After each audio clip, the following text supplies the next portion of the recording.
Toma un pedazo de este mundo.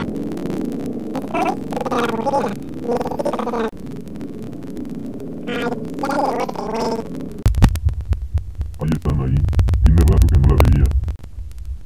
Hola Anahi, ¿cómo estás?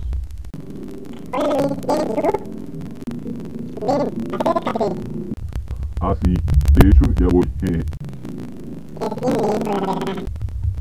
Se ve muy bien Anahi. Se nota que se ha cuidado mucho.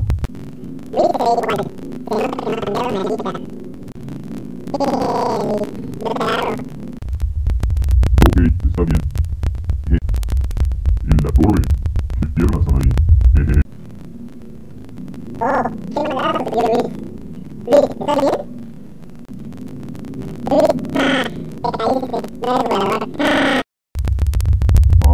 ¿tú crees? Ah, no manches, me dejaste caer.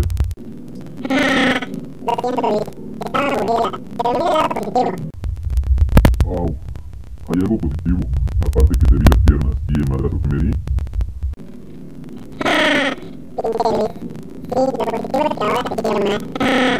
Ah, jajaja, qué padre. Quiero a mi mamá. Toma un pedazo de este mundo, nuestro mundo. No te vayas más. Mi corazón será tu casa.